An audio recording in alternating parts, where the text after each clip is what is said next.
Bom, camaradas, agora eu vou estar falando aqui sobre o modo de produção asiático, e isso é uma tarefa árdua. Por que é uma tarefa árdua? Né? Porque inúmeras civilizações do Crescente Fértil, né, do norte da África, da Ásia Menor, outros sim, da América, da Mesoamérica, da América Andina, né, vão se constituir enquanto formas societárias de modo de produção asiático, inclusive algumas fora da Ásia, tá? Como é o caso do Egito, como é o caso dos astecas, como é o caso dos toltecas, como é o caso dos incas, dos mochicas. Essas civilizações, elas são civilizações de modo de produção asiático, né? Isso dá um conflito do caramba na faculdade de história, né? Porque tem pessoas que falam assim, não, com isso você está querendo calar o protagonismo do indígena, ou se não do norte-africano, que absurdo, né? Na verdade, se a pessoa tem problema com o nome modo de produção asiático, chama de modo de produção palacial tributário, modo de produção hidráulico, que dá no mesmo, não é? Agora, a forma asiática, que é aquela que Marx vai utilizar nos Grundrisse, tá? É a que eu vou utilizar aqui, né? E eu não tenho problema com isso, problema algum, né? Então, eu vou começar explicando como isso se dá, tá? E vou partir, a princípio, daquilo que eu vou chamar de... Eu não, né? Os estudiosos, né? Vão chamar de revolução neolítica, tá? Essa revolução neolítica, né? Ela vem a posteriori do Mesolítico, do estágio, né? De produção da imediatidade humana, né, mesolítica. Engels, na origem da família, do Estado, na origem do Estado, da família e da propriedade privada, eu sempre erro a ordem, pode ser que um anteceda o outro. Nesse livro, o Engels ele vai dizer o seguinte, ele vai dizer que os povos, né, que se encontravam no Paleolítico, né, fosse ele Paleolítico médio ou Paleolítico superior, no Mesolítico, esses povos, eles se concentravam em frátrias, eles se concentravam em clãs, tá? E o direito, ele era um direito matricial, né? Então, o que ocorre nesses clãs? Esses clãs, eles produzem a sua imediatidade de uma forma ainda rudilesca, o câmbio sócio-vital ou sócio-metabólico desses homens com a natureza, eles se dão de forma primordial, de forma basilar, não existe excedente de produção, né? As populações, elas são nômades, elas não são assentadas, elas não são sedentarizadas, autóctones, tá? Elas, então, engendram o fluxo rotatório, né? E elas estariam adstritas àquilo que ficou conhecido como selvageria, tá? Então, o homem da selvageria, ele vive em clãs, né? O direito, ele é um direito matricial, a propriedade é uma propriedade coletiva, né? A propriedade coletiva dos bens, e depois, em um primeiro momento, da terra, quando essas populações elas se assentam em tribos ou em formações gentílicas, né? Onde todo mundo é aparentado, tá? E o que vigora é uma forma ainda rudimentar de autorreposição, de subsistência, né, dos clãs humanos. Então, isso é a selvageria, tá? Em um segundo momento, né, vai emergir o que Engels vai chamar de barbárie, ou barbarismo, né? E barbárie precisa ser colocado no seu sentido heurístico histórico, tal como Engels coloca. Hoje, infelizmente, a palavra barbárie ela se banalizou. Qualquer mentecapto que a gente vê, tipo Bolsonaro, a gente fala, isso é a barbárie que ele está engendrando. Não. A barbárie ela foi uma forma de produzir a imediatidade do homem, de plasmar a imediatidade do homem, tá? O corriqueiro, tá? E na barbárie, o homem ele se torna o que? Ele se torna sedentário, ele se torna pastor, ele se torna agricultor, tá? A propriedade que era coletiva, ela começa a se tornar a propriedade de uma casta que vai surgir como uma casta dos nobres guerreiros, tá? O direito matricial, ele se torna patriarcal, tá? E o que vai acontecer? Aquelas frátrias, elas vão evoluir para uma forma que a gente chama de forma aldeada, para aldeia, tá? As primeiras aldeias, as primeiras tribos vão surgir, tá? Não obstante, se a gente pega, né, a questão do crescente fértil, o crescente fértil é essa zona, tá, verde, que vai abarcar grandes rios. Que grandes rios são esses? O Eufrates, o Tigre, o Nilo e o Jordão também, tá?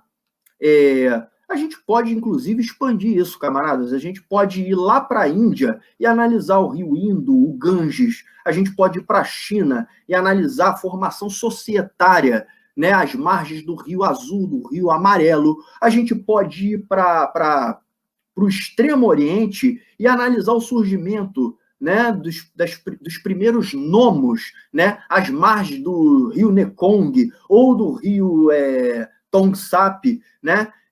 Como que vai haver ali o florescimento da civilização Khmer, né? Que vai erigir Angkor Wat, né? A gente pode falar sobre Chandragupta, sobre os Mauryas, né? A gente pode falar sobre tanta coisa no modo de produção asiático, né? Que eu não vou conseguir chegar nem na unha hoje, né? Então eu vou pegar alguns exemplos, né? Para tentar ilustrar o que eu estou querendo passar aqui.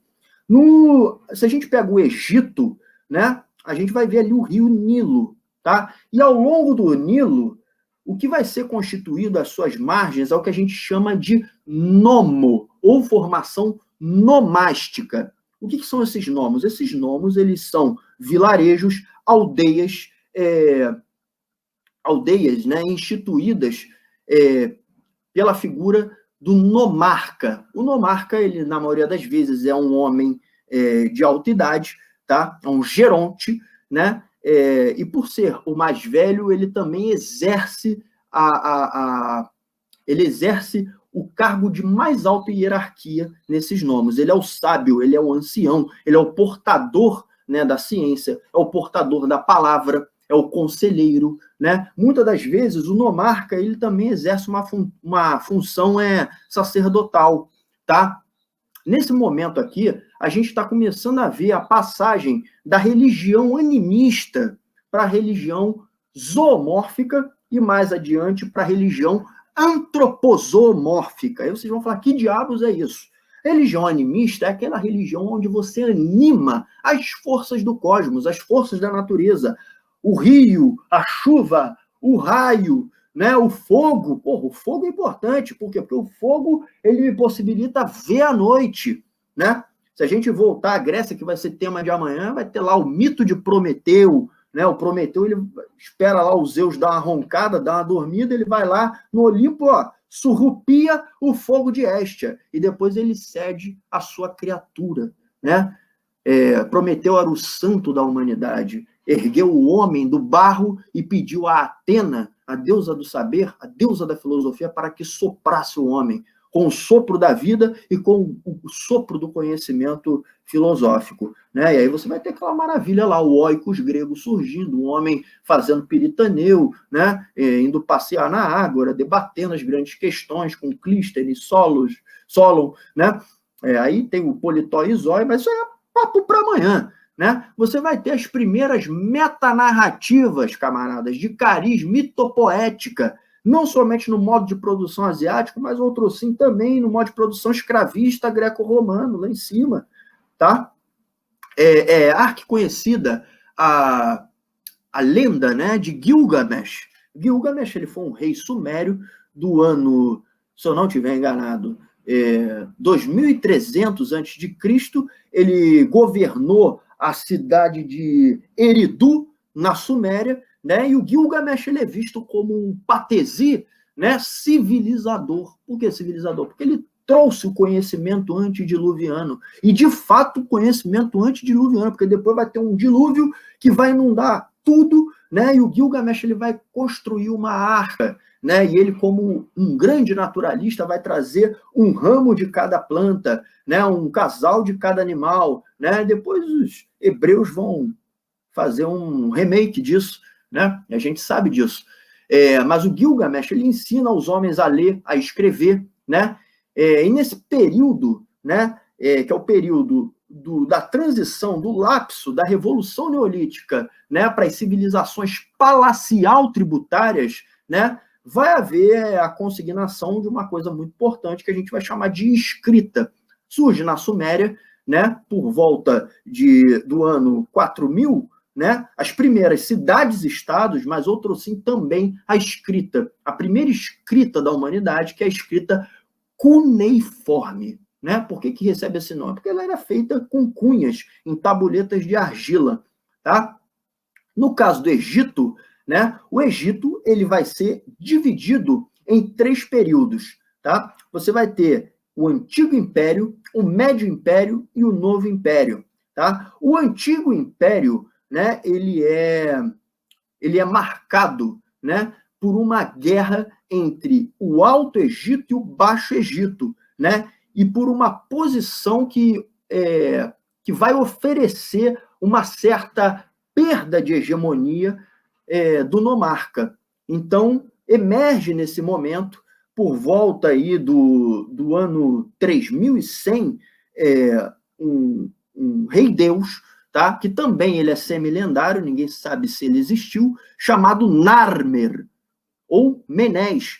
O Menés ele invade o Baixo Egito, né, e ele vai ser o responsável, tá, por fazer a unificação entre o Baixo e o Alto Egito. E notem que no Baixo Egito já começava a ter também demiurgos, né, reis-deuses, tá? Cada rei-deus ele vai ter uma coroa diferente. E quando Menés ele consegue anexar o Baixo Egito, vai haver a fusão das 2 coroas. Eu acho que eu botei essa foto aí, Manuel, depois dá uma olhada, por favor.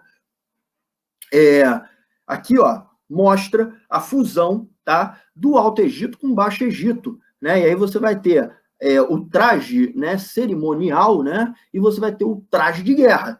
Por quê? Porque o faraó, o rei-deus no Egito, ele exerce a função não somente de curador da cidade-estado, mas ele é também o sumo pontífice e outro sim também o grande general de guerra, tá?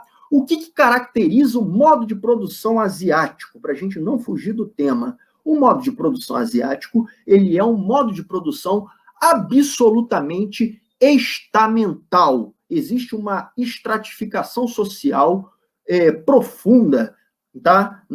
Nas civilizações de modo de produção asiático, de forma que você já tem o quê? Você já tem uma divisão social hierarquicamente imposta do trabalho, classes sociais muito bem definidas, tá? Você vai ter, na condição de classes dominadas, aquilo que a gente vai chamar de felá, tá? O felá, ele é, na verdade, um camponês, tá? E a atividade desse camponês é exatamente fazer o quê? Fazer as obras de agrimensão. O que diabos é obras de agrimensão? Canais de irrigação que levam a água do grande veio de água, né, que provém do rio Nilo, nesse caso, né, para as regiões mais inóspitas do Império, tá? Outro sim, esses camponeses, eles executam, né, obras hídricas como barragens, como a gente pode falar aqui, poços artesianos, aquedutos para trazer água bebível para a cidade, né? E há uma certa subordinação do campo à cidade. Por quê? Porque o campo alimenta a cidade, né? E a cidade alimenta o campo espiritualmente falando, tá? Então, a gente pode chamar também as civilizações de modo de produção asiático de civilizações templárias, né? Por quê? Porque todas as obras hídricas, hidráulicas, elas são construídas em torno do complexo palacial templário. Então, você tem uma sociedade com palácios e templos gigantescos, tá? E você tem o quê? Você tem uma classe dirigente, por certo, né? Aonde o papel do faraó, do patesi ou do ensique, lá ensique e patesi você usa para falar de babilônio, de sumério, de assírio, de hitita, de persa, de caldeu, de amorrita, de acadiano, né? Aí você chama de patesi. No Egito, tu vai chamar de quê? Tu vai chamar de faraó. Se tu tiver lá na Mesoamérica, tu vai chamar de Huaytlatoani. E se tu tiver nos Andes, tu vai chamar de Sapa-Inca, tá? Todos eles exercem a mesma função, tá? Eles são deidades, eles são reis demiurgos, tá? Que fazem a curadoria, tá? A curadoria do império ou da cidade-estado, que pode ser também autônoma com relação a outras cidades-estados, e vão viver em guerra, e vão viver também conformando ligas. Se a gente pega no caso, sobretudo, mesoamericano, ou no caso da Mesopotâmia, o que significa Mesopotâmia? Mesopotamos significa, em grego, entre rios. Né? Por quê? Porque os dois grandes rios da Mesopotâmia é o Tigre e o Eufrates. Tá? Então, essas sociedades de modo de produção asiático, elas são também tributárias. Tá? O felá, o camponês, o campesinato, ele precisa pagar tributos, né, à classe dirigente. A classe dirigente, ela se corporifica na sua quintessência no faraó, ou no patesi, ou no ensique, mas também abaixo dele tem uma camada sacerdotal, um clero, que faz a comunicação entre o que? Entre o que é divino e entre o que é profano. Tá? No Egito você vai ter os sacerdotes, que são, outros sim, também responsáveis pelo processo de embalsamamento ou mumificação do rei Deus, tá? Eu acho que eu tenho uma foto aí. Os sacerdotes, eles fazem um processo de mumificação que é até meio jocoso, porque o morto, ele é meio que colocado numa marinada, né? Ele é coberto com sal, a princípio, chamado natrão, ou natiere, né? A carne dele, natiere é endemótico, tá? Ele desidrata, ele fica ali embaixo, né? Tipo uma carne seca mesmo, por um tempo, 40 dias. Depois ele é ensaboado com bálsamos, com óleos, com vinho de palmeira, uma marinada, né? Ele tem o seu flanco, né, direito aberto com um bisturi de cobre ou de bronze, provavelmente de bronze, né? Tem os órgãos retirados e colocados nos vasos canópicos, que são vasos em formato dos deuses que levam o órgão daquele deus, daquela deidade para o outro mundo, tá? Aqui estão os receptáculos canópicos, tá?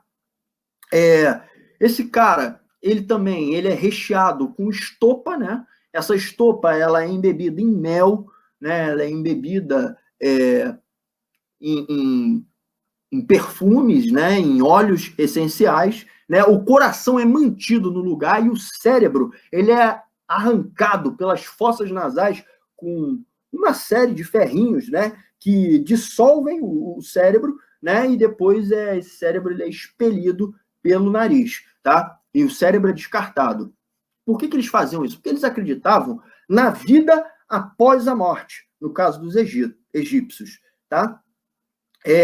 Tinha um panteão de deuses. E se o faraó, ele é um deus carnado na terra, essa forma de governo que emana da figura do faraó, como também no caso do patesi, ou como também no caso do Sapa-Inca, ou como também no caso do Huaytlatoani em Tenochtitlan, na capital asteca, tá? Esses caras, eles são deuses e eles regem por intermédio daquilo que a gente chama de teocracia. O que significa isso? Teocratos. Theos, Deus, kratos, governo, um governo que se perfaz por intermédio das vontades de Deus, tá? Vai ter toda uma discussão feita pelo meu falecido e amado mestre Ciro Flammarion Cardoso, num livro, eu vou mostrar aqui para vocês, eu esqueci de citar, erro meu, hein? Sociedades do Antigo Oriente Próximo, Ciro Flammarion, esse cara que foi um dos maiores historiadores que o mundo já teve, tá? Ciro Flammarion, ele vai colocar uma discussão feita entre sinófilos e sinófobos. Por quê? Porque a China, ela também é uma civilização de modo de produção asiático, né? Então essa discussão ela começa a ser feita pelos modernos. E de um lado você vai ter Hobbes, você vai ter Bacon, né? E de outro lado, mais adiante, durante o Iluminismo, você vai ter Voltaire e Montesquieu, tá? Hobbes e Bacon vão dizer acerca de um suposto despotismo oriental, né? Montesquieu, que foi o propositor da tripartição dos três poderes, né? Ou seja, da tripartição entre poder executivo, legislativo e judiciário, portanto, o inimigo empedernido da monarquia capetinga francesa, ele vai dizer o seguinte, olha, esses modelos despóticos, né, eles possuem o mesmo semblante autocrático, né, tal como na China, na Índia, né, e outro sim lá na Roma dos Tarquínios, né? Então, Montesquieu ele vai deixar isso claro no Espírito das Leis e outro sim também num livro que é dividido em 2 tomos chamado Cartas Persas, tá? Já o Voltaire, que era um sujeito mais adepto de monarquias, né, como a monarquia parlamentar constitucional inglesa, portanto ele era um déspota esclarecido, ele vai exortar o modo de produção asiático. Então ele vai ser um sinófilo, enquanto Montesquieu, o iluminista barão, ele vai ser um sinófobo, tá? E o Voltaire, ele vai dizer o seguinte, olha, na China você tem o governo dos reis filósofos. Olha que interessante, a quem que Voltaire está indo buscar isso? Ele está indo em Platão. Ele está indo lá na República de Platão, né? Lembram da divisão que Platão fazia na República? Você tinha o quê? O filósofo rei, você tinha o óplita e você tinha logo abaixo o quê? As classes dominadas, né? Os hílotas, os metecos, os periecos, né? Que trabalhavam laborativamente com o quê? Com os membros, com as mãos, enquanto o óplita fazia a guarda e a pacificação das revoltas escravos e era o braço armado na guerra da polez. E o filósofo rei, ele idealizava leis, né? Ele filosofava, ele passeava no Piritaneu, né? Era essa a ideia de Platão, né? Não à toa, Platão, inclusive, foi adepto de tiranias, né? Ele vai tentar civilizar um rufião como Dionísio, que foi tirano de Siracusa, né? E ele vai ser vendido depois como escravo. Vai ser um rolo do caramba, mas eu conto para vocês. Mas por que eu estou falando isso? Porque Voltaire vai em Platão para exortar o quê? O modo de produção asiático. Montesquieu, pelo contrário, querendo engendrar aquilo que vai ficar conhecido como liberalismo político, né? Ele vai associar os regimes autocráticos ao despotismo. A princípio moscovita e depois chinês. Tá? O Marx, em algum momento, no Grundrisse, ele vai ser influenciado pelo Montesquieu. Tá? E ele vai falar sobre o despotismo esclarecido como um traço, né, inextirpável do modo de produção asiático. Tá? Então, vejamos aqui. Nos Grundrisse, vocês vão achar isso daí numa passagem, se eu não tiver... Porque o Grundrisse, eles são vários ensaios, né? Agora vai existir uma parte chamada Formas que precedem a produção capitalista, tá? O modo de produção asiático, então, ele é essa forma, né, societária que é amplamente estamental com elementos, né, de autoengendramento que são próprios dessas sociedades de cariz asiático, mas você acha também no norte da África, na Mesoamérica, nos Andes, tá? O campesinato, o artesão, ele é submetido ao pagamento daquilo que vai ficar conhecido na historiografia como corveias reais. As corveias reais, elas são uma forma de trabalho compulsório, tá? Seja na prestação de trabalhos para edificar as obras hídricas, como açudes, aquedutos, irrigação, agrimensão, plantio, revolvimento da terra e etc., mas também um excedente de produção que é plasmado nessas sociedades, que é cedido como tributo às classes dominantes, tá? E esses excedentes, eles ganham corporatura, né, em quinhões de trigo, de lentilha, de papiro. O papiro, ele é importante, por quê? Porque os egípcios, eles precisam de papel para escrever, tá? Eles não fazem desenho em tabuleta de barro, eles prensam o papiro e fazem um papel, tá? e ali eles vão fazer primeiro a escrita hieroglífica, e depois da hieroglífica a escrita demótica, tá? Que já é uma evolução da escrita hieroglífica, que vai ser, inclusive, traduzido muito tempo depois, somente quando Napoleão invade o Egito e traz consigo um erudito, o sujeito ilustre, chamado Champollion. Champollion ele vai resgatar uma pedra, uma estela gigantesca chamada Pedra de Roseta. Na Pedra de Roseta você vai ter a escrita hieroglífica, a escrita demótica e embaixo o grego, né? E o grego já era arquiconhecido de todo mundo. Ele vai, com base no grego, traduzir o demótico e depois o hieroglífico, né? Bacana, né? Então, veja só, essa classe dominada, ela paga tributos, corveias, né, sob a forma de trabalho compulsório. Por que é compulsório? Porque é contra a vontade dele, mas ele aceita trabalhar, porque ele acredita que ele trabalhando, ele está trabalhando para quem? Ele está trabalhando para um Deus. Para o Deus, porra. Entendeu? Ramsés. O que significa Ramsés? Ramsés significa o enviado de Ra, maluco. Se tu não trabalhar, tu está indo contra a vontade de Ra. Não é? Narmer significa o quê? Significa um enviado de Horus, né? Aquele que Menés, né, que é o nome, Narmer é enviado de Horus. Agora, Menés é o título honorífico dado a ele, que significa aquele que preserva, aquele que, apesar da guerra, preserva, aquele que, apesar da invasão, preserva por clemência aos súditos, né? Então, tudo tem um sentido divino, mitológico, né? De forma que esse cara ele não pode ser enxergado como outra coisa, ainda que ele seja o quê? Um explorador, um algoz das classes dominadas, enquanto classe dirigente, tá? Então, o Marx ele vai insistir também nessa tese do despotismo oriental, tá? Que emana do patesido em si do faraó.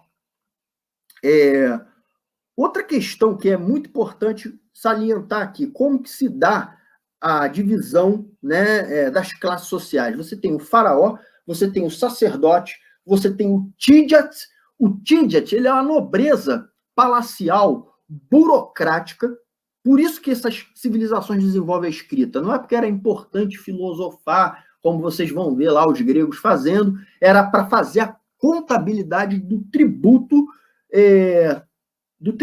cedido pelo fé lá, pelo campesinato, tá? Então você vai ter a burocracia de Estado surgindo nesse momento, tá? E a sociedade extremamente estamental. Abaixo do Tidjat, você vai ter os escribas, você vai ter os oleiros. Oleiros são aqueles que executam a olaria, né? A olaria, ela servia para você fazer cerâmicas, para você fazer ânforas de azeite, ânforas de vinho. O comércio nessas civilizações vai ser também altamente desenvolvido, sobretudo naquelas civilizações que dão saída para o Mediterrâneo, como os fenícios, né?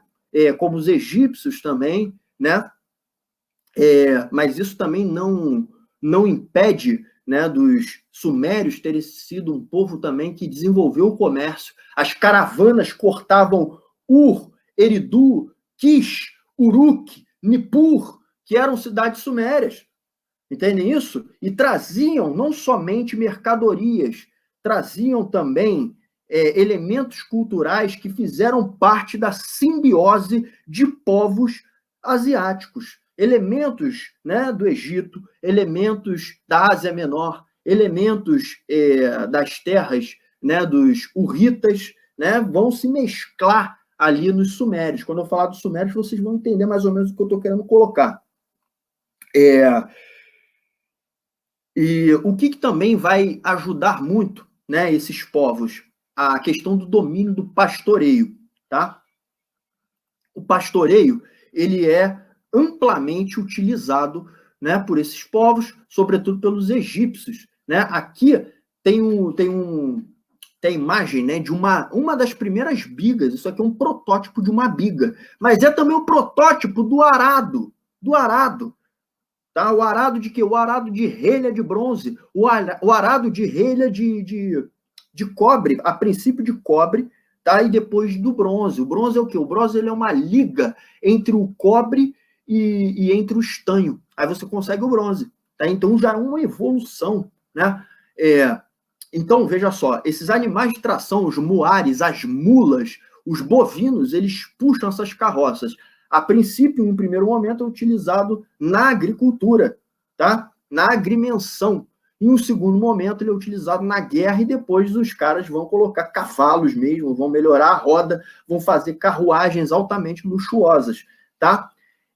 Como que funciona o regime de cheia? O Nilo, ele inunda uma hora. Por quê? Porque lá na terminação do rio existem montes, existem Alpes, e esses Alpes pode parecer que é um lugar muito quente, mas é muito frio. Então tem neve, então há um derretimento da neve nos meses de junho, e essa neve ela desce e ela inunda, ela alimenta o rio Nilo. Então você tem o quê? Você tem o processo de enchente do Nilo, e essa enchente ela traz o quê? Ela traz o substrato fértil que fica concentrado no fundo do rio, tá? Aí depois você tem o quê? 2 meses depois o processo de vazante. Essa água ela escoa toda no Mediterrâneo. Se vocês pegam o delta do Nilo, ele é todo cheio de braços. E esses braços eles desaguam no Mediterrâneo.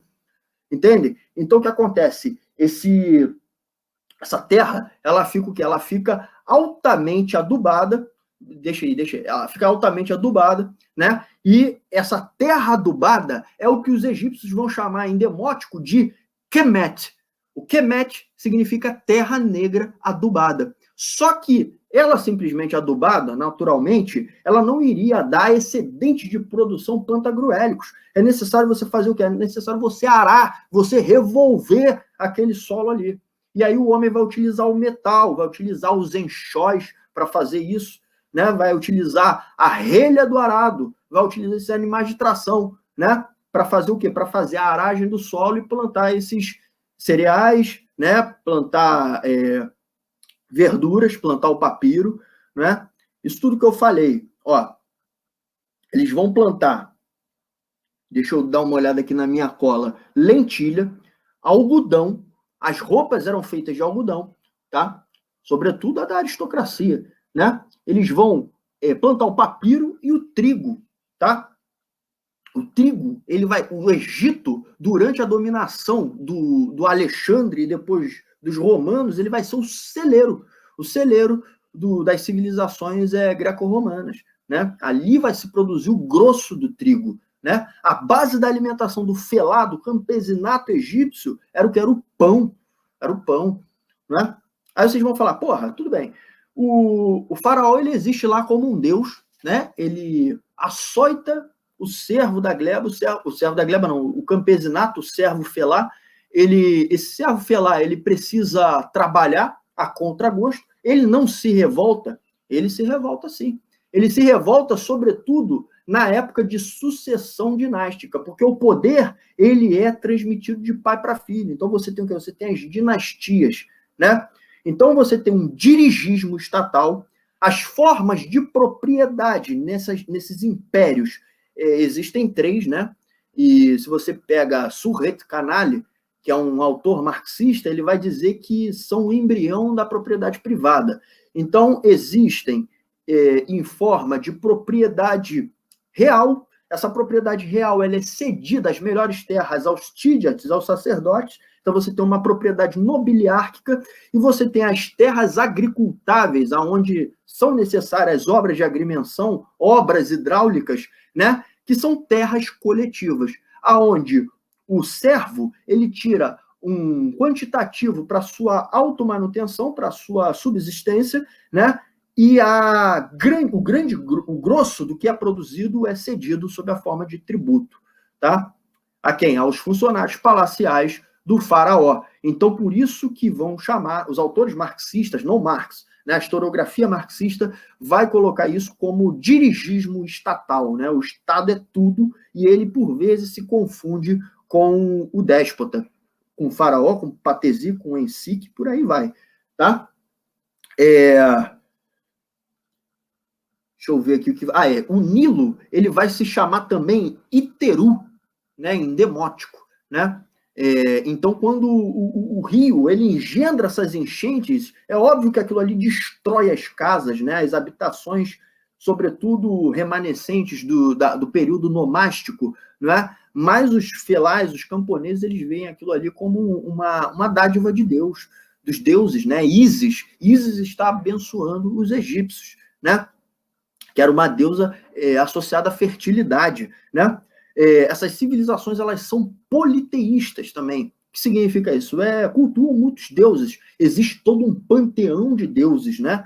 Se vocês vão para o caso mesoamericano, né? Eles não possuíam uma explicação, eu diria que heurística, científica, né, para o cosmos. Então, se houvesse um eclipse, né, os deuses eles podiam estar irritados, né? Então, para agraciar os deuses mesoamericanos, o que as civilizações, né, de Verve e Xiximeca, né, que vão se assentar, né, à borda do lago Texcoco, faziam? Eles faziam uma série de oblações de sangue, sacrifícios humanos para agraciar os seus deuses, né? Sobretudo os deuses da fertilidade, né? Como Tlaloc, ou os deuses da guerra, como Huitzilopochtli, ou o deus da noite, né? Sobretudo se você tem uma escuridão imensa, aonde a lua se interpôs entre o sol e o homem. Então, Tezcatlipoca deve estar puto da vida, arranca coração para deixar ele feliz, não é?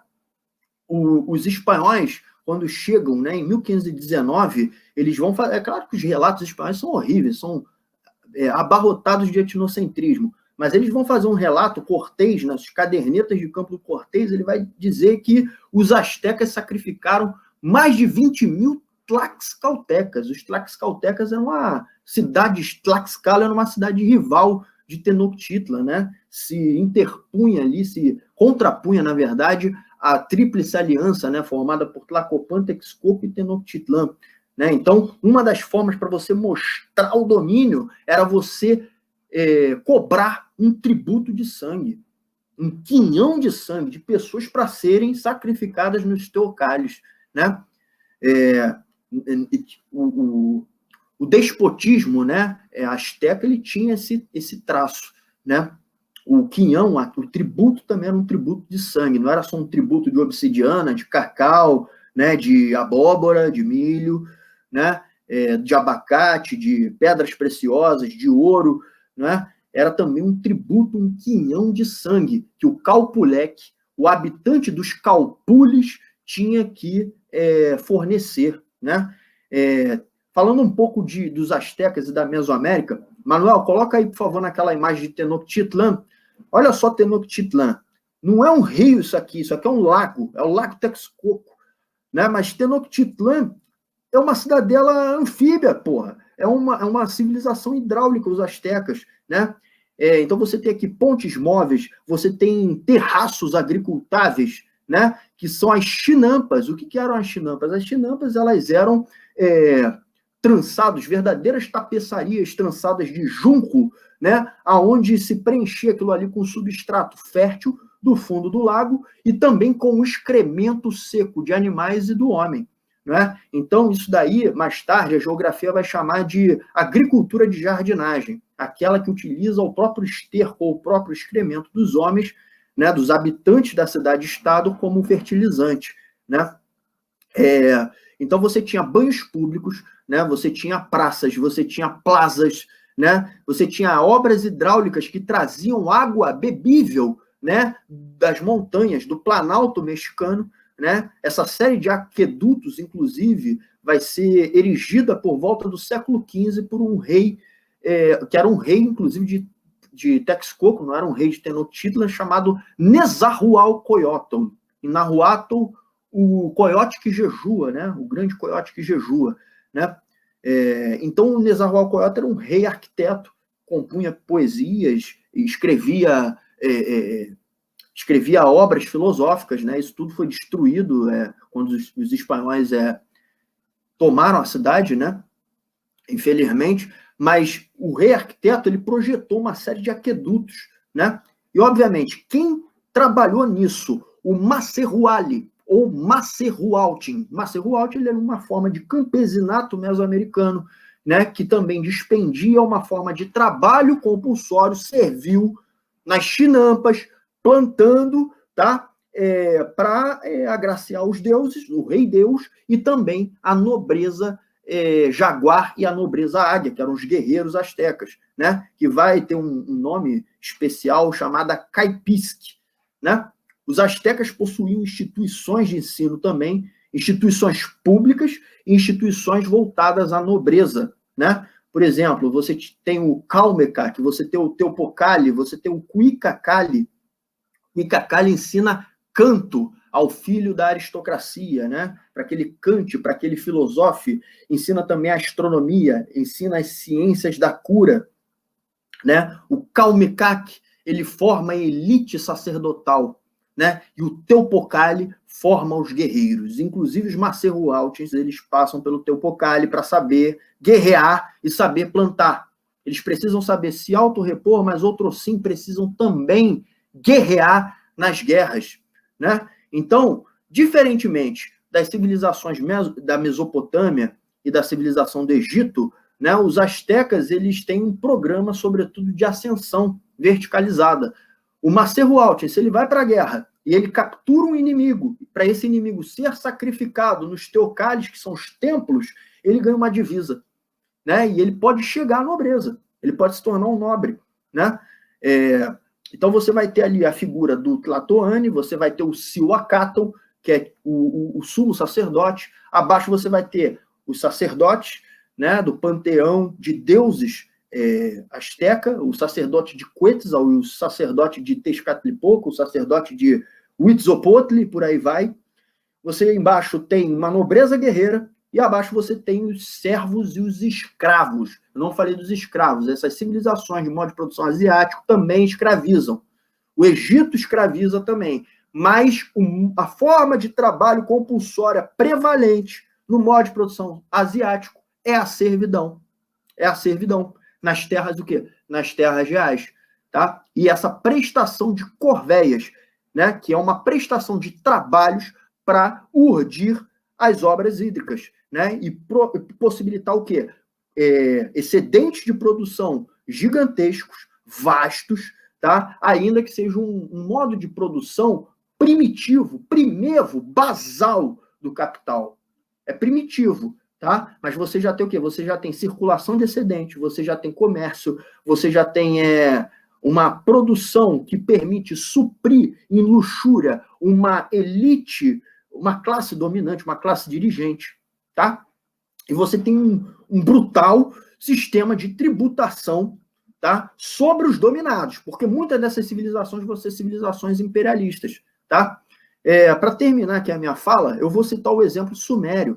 Os sumérios, né, eles vão surgir como uma das primeiras civilizações no Crescente Fértil por volta de 4000 AC. Eu falei aqui do Sargão, mas vai ter também um rei chamado Lugal-Zaghese. Lugal-Zaghese, ele é subproduto do ano 2031 AC,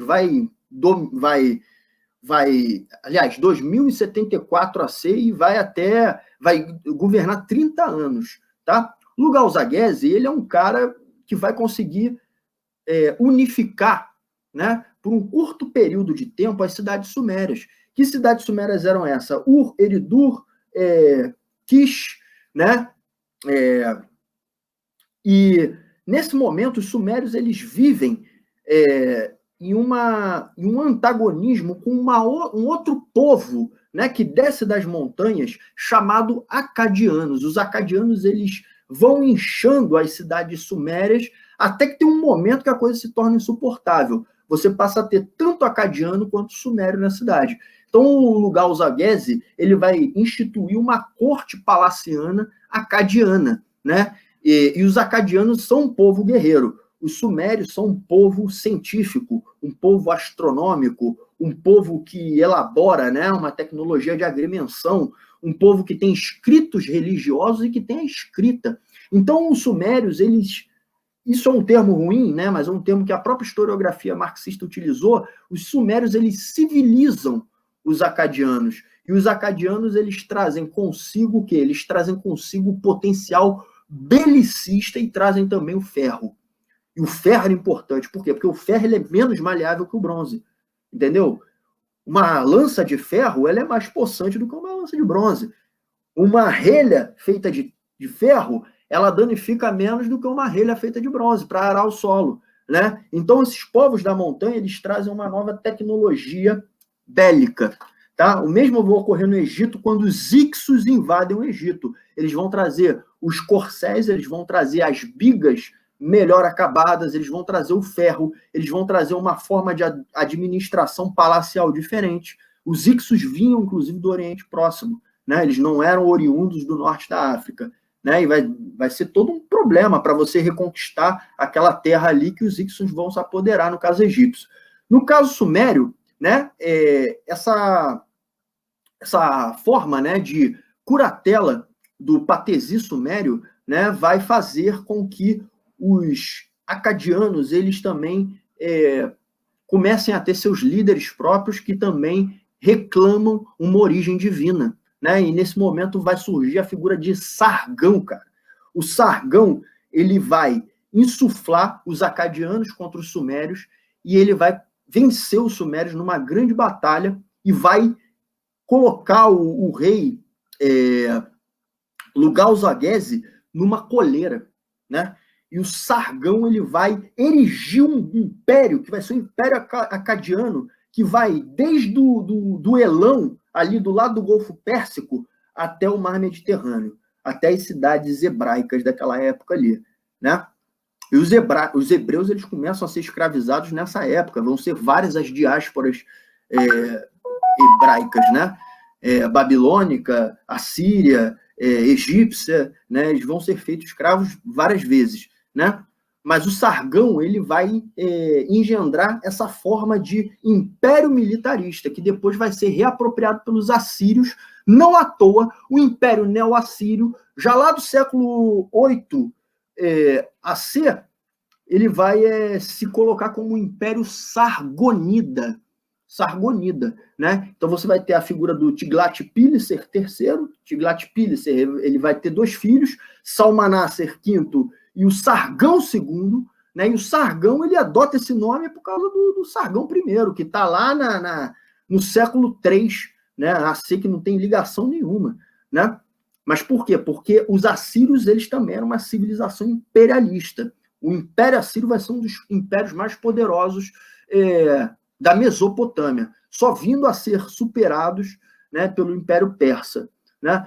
Eu peço desculpa, eu gostaria de falar sobre os babilônicos, gostaria de falar sobre os persas, eu gostaria de falar sobre os máurias, mas eu não vou poder falar, né? Já deu meu tempo e a gente pode abrir aí para 10 minutinhos de pergunta, né? E eu peço desculpa aí por ter cedido muito tema.